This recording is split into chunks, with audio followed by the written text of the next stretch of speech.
এবার আমাদের আজকের আয়োজনের সম্মানিত আ এমন একজনকে আমি আমন্ত্রণ জানাবো এই মুহূর্তে, যার কথা শোনার জন্য আমরা সবাই এখানটায় অধীর আগ্রহে অপেক্ষা করছি। আজকের এই আয়োজনটার পেছনে যার আ অবদান আমার কাছে মনে হয় তিনি সবথেকে বেশি ভূমিকা রেখেছেন।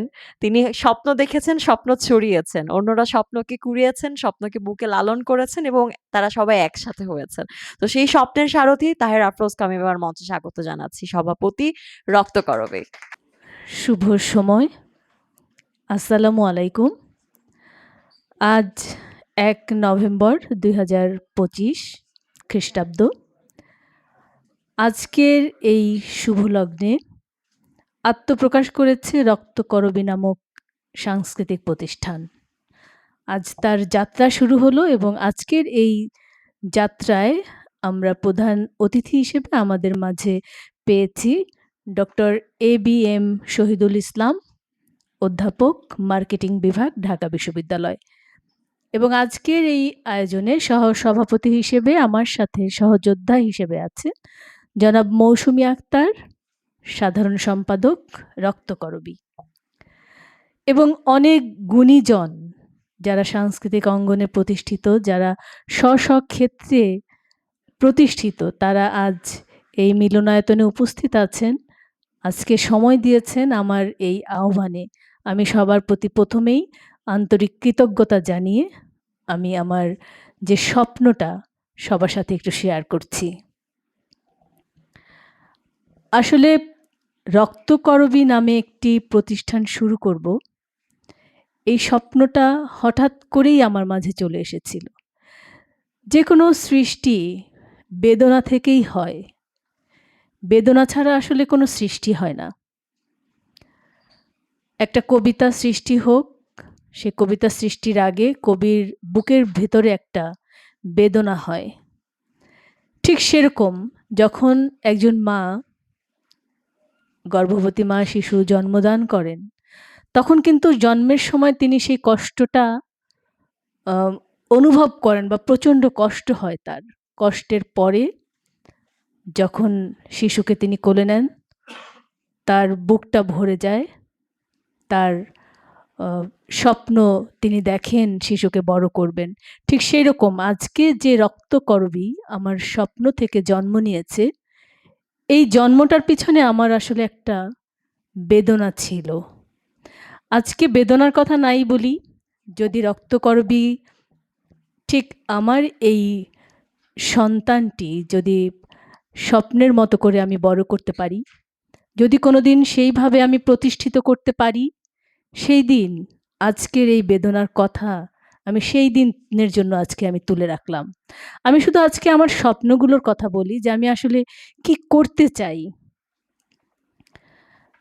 আগে আমি অনেক সংগঠনের সদস্য হিসেবে ছিলাম, অনেক সংগঠনের প্রতিষ্ঠাতা সাধারণ সম্পাদক হিসেবে ছিলাম।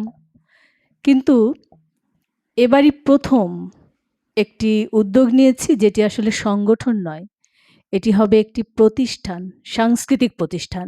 যে প্রতিষ্ঠানে সংস্কৃতি চর্চা হবে, যে প্রতিষ্ঠানে বিচরণ করবেন সংস্কৃতি কর্মীরা, তারা স্বপ্ন দেখবেন। আজকে রক্তকরবীর জন্ম হলো, রক্তকরবী কোথায় আমি লালন করব, তার কোনো স্থান নেই। তো আমাকে তো একসময় রক্তকরবীকে বড় করতে হলে একটা স্থানের কথা ভাবতে হবে। আমি সেইটাও ভাবছি, হয়তোবা সেটাও আমি পারবো একদিন। এবং আমার সাথে যারা আজকে সহযোদ্ধা হিসেবে আছেন, তারা আমাকে সেই সাহস দিয়েছেন যে আপা আমরা পারবো। তো ওদের সেই সাহসে আসলে আমিও শক্তি পেয়েছি যে না, আমরা আসলে পারবো। প্রথম আমি রক্তকরবী যখন শুরু করি, অনেক রক্তকরবীর মূল মন্ত্র আসলে কি হবে? রক্তকরবী কোন চেতনাকে ধারণ করে এগিয়ে যাবে? প্রথমেই আমার মনে হলো যে সৃজনশীলতা আর প্রাণের সাথে প্রাণের বন্ধন। মানুষের সাথে মানুষের যদি মেলবন্ধন না করা যায়, তাহলে কোনো কাজই আসলে করা যায় না। সৃষ্টি করতে হলে প্রাণের সাথে প্রাণের বন্ধন জুড়ে দিতে হবে।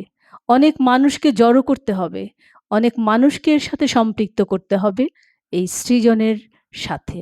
তাই এর স্লোগানটা আমি এভাবেই দিয়েছি, সৃজনের ছায়া ধূপে প্রাণে প্রাণে, আমরা প্রাণে প্রাণে প্রাণ মিলিয়ে এগিয়ে যাব, আমাদের সেই স্বপ্নটাকে ছড়িয়ে দিব।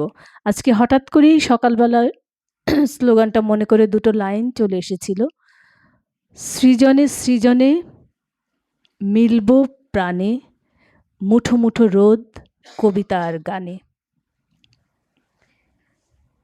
রক্তকরবীর আজকের এই উদ্বোধন অনুষ্ঠান, আজকের এই আত্মপ্রকাশ অনুষ্ঠানটি আমরা উৎসর্গ করেছি কবি শামসুর রহমানের উদ্দেশ্যে। কবি শামসুর রহমানকে আমরা শ্রদ্ধাঞ্জলি নিবেদন করছি। 23 অক্টোবর আবির্ভূত হওয়া কবি, যিনি ছিলেন মানবিক চেতনার কবি, অসাম্প্রদায়িক চেতনার কবি এবং মানুষের প্রতি তার যে দরদ, তার সেই চেতনাকে ধারণ করেই রক্তকরবী সাংস্কৃতিক প্রতিষ্ঠানটি এগিয়ে যাবে। আমি কৃতজ্ঞতা প্রকাশ করছি যারা আমার এই স্বপ্নের সারথি হয়েছেন তাদের প্রতি। কৃতজ্ঞতা প্রকাশ করছি রক্তকরবীর লোগো যিনি করে দিয়েছেন, তিনি বাংলাদেশের স্বনামধন্য একজন শিল্পী, 22তম জাতীয় চিত্রকলা পুরস্কার প্রাপ্ত শিল্পী আনিসুজ্জামান সোহেল, যিনি প্রায় সবগুলো পত্রিকার মাস্ট হেডগুলো আসলে তারই ডিজাইন করা।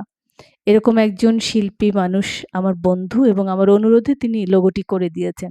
যদিও আমাদের এখনো কোনো তহবিল গঠিত হয়নি, বন্ধুদের কাছ থেকেই অনুরোধ করে সব কাজগুলো আমরা এক এক করে আসলে করিয়ে নিয়েছি। তো আমি কৃতজ্ঞতা প্রকাশ করছি শিল্পী আনিসুজ্জামান সোহেলের প্রতি। রক্তকরবীর একটি গান লিখে দিয়েছেন। আসলে হঠাৎ করেই আমার একজন বন্ধু বললেন যে আমি গান লিখে দেই, তোমরা শুরু করছো, আমি একটা গান লিখে দেই। রক্তকরবীর জন্য একটি গান লিখেছেন, সেই গানটি আমরা যখন ওয়েবসাইট উদ্বোধন করব আমরা শুনবো। গানটি লিখেছেন, তিনি আসলে নাম প্রকাশ করতে চাচ্ছেন না, ছদ্মনামে তিনি লেখেন বাংলা বসন্ত, বা তার যে আইডিটা আসলে স্প্রিং বেঙ্গল নামে তিনি ফেসবুকে আছেন, এটা তার একটা ছদ্ম আইডি। তো তিনি গানটি রচনা করে দিয়েছেন, তার প্রতি আমি কৃতজ্ঞতা প্রকাশ করছি। রক্তকরবী যখন শুরু করার সময় আমি আমার ডিপার্টমেন্টে আমার সহকর্মীদের ডেকে বললাম যে আমি এটা করতে চাই, তোমরা আমার সাথে থাকো।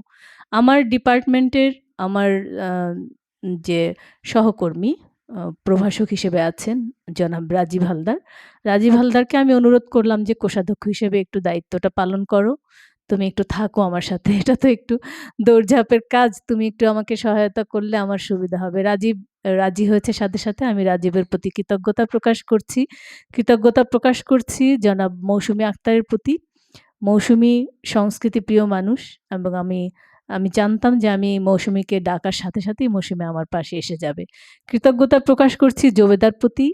জোবেদার সাথে আমার ঠিক অন্যরকম একটা বন্ধুত্ব, যদিও জোবেদা আমার অনেক জুনিয়র, কিন্তু জোবেদার সাথে আমি সেই বন্ধুত্বটা অনেক এনজয় করি। জুনিয়র সিনিয়র বন্ধুত্ব তো হতেই পারে, অনেক আন্তরিক একটি সম্পর্ক। আমিও যখন জোবেদার কাছে ব্যক্ত করলাম যে এরকম একটা সংগঠন করতে চাই, তখন জোবেদা আমার সাথে থাকার জন্য সে প্রত্যয় ব্যক্ত করলো এবং আমরা যখন রক্তকরবী নামটা ঠিক করি, অনেকগুলো নাম তালিকা করি, তার থেকে জোবেদাই আমাকে পরামর্শ দিয়েছিল যে আপা, রক্তকরবী নামটাই আমাদের যে উদ্দেশ্য, আমরা যা করতে চাই তার সাথে একদম ঠিকমতো আসলে হয়।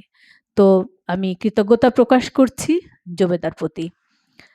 তো আমরা কবি শামসুর রহমানকে নিবেদন করে আজকের এই অনুষ্ঠানটি করছি এবং এই পর্বের পর আমরা ওয়েবসাইট উদ্বোধনে যাব এবং তারপরে আমরা কবি শামসুর রহমানের কবিতা আবৃত্তির মধ্য দিয়ে আমরা তাকে স্মরণ করব। সবাইকে আন্তরিক ভালোবাসা এবং কৃতজ্ঞতা জানিয়ে আমি আমার বক্তব্য শেষ করছি। আপনারা সবাই রক্তকরবীর জন্য দোয়া করবেন, আমার জন্য দোয়া করবেন, আমার টিমের জন্য দোয়া করবেন এবং আপনারা যুক্ত হবেন এবং আমি চাই তরুণ প্রজন্ম আমার সাথে চলে আসুক, আমার সাথে যুক্ত হোক।